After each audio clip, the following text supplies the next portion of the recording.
The time for hesitations and half measures, my friends, is over. Was there peace when 40 CRPF jawans were martyred in Pulwama? Was there peace when our brave soldiers were ambushed in Uri? अगर कोई हमारा धर्म पूछ के मारेगा, तो हम धर्म बताकर मारेंगे. With this undying spirit of patriotism, I rise today not just as a representative, but as the voice of a billion Indians.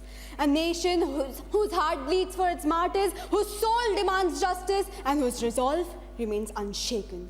Greetings to one and all present here. I am Sonakshi Bhattacharya from the state of Bengal, but today I stand here most importantly as an Indian. And as an Indian, my friends, I would like to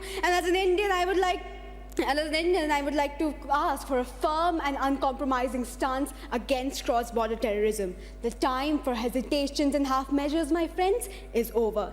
Now, some in the opposition may argue that such a move may destabilize peace.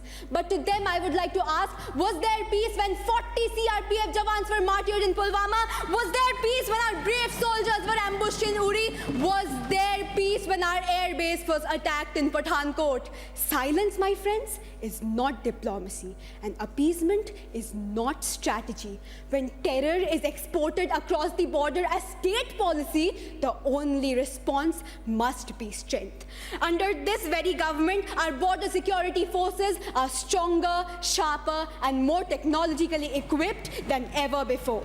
Today, drone surveillance, AI-backed fencing, night vision monitoring, and satellite tracking have significantly reduced infiltration. The surgical strikes post-Uri, the Balakot airstrikes, and even, my friends, the most recent Operation Sindoor sent a message that India will not tolerate terrorism, not even for one night. Looking forward, this government is laying a comprehensive blueprint to eliminate terrorism from its very roots. We have empowered agencies like the NIA and the Multi-Agency Center for Real-Time Intelligence Sharing. We are tackling money laundering and terror financing head-on. Hawala networks have been exposed, Benami assets seized, and sleeper cells dismantled through coordinated efforts of the ED, NIA, and the state forces.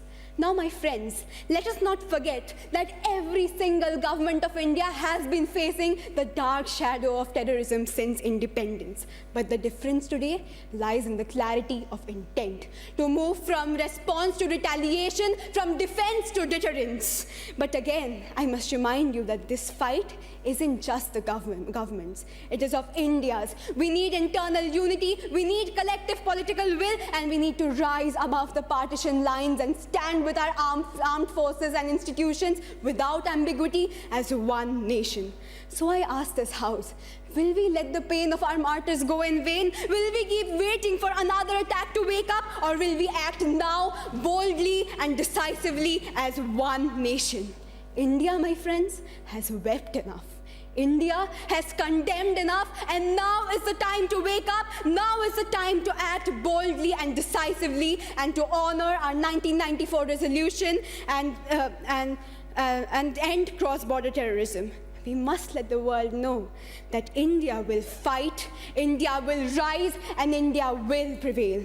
Because at the end of the day, my friends, Bharat सिर्फ एक भूमि का टुकड़ा नहीं, एक जीती जागती राष्ट्र की आत्मा है, और अगर कोई हमारा धर्म पूछ के मारेगा, तो हम धर्म बताकर मारेंगे. Thank you so much. जय हिंद, जय भारत.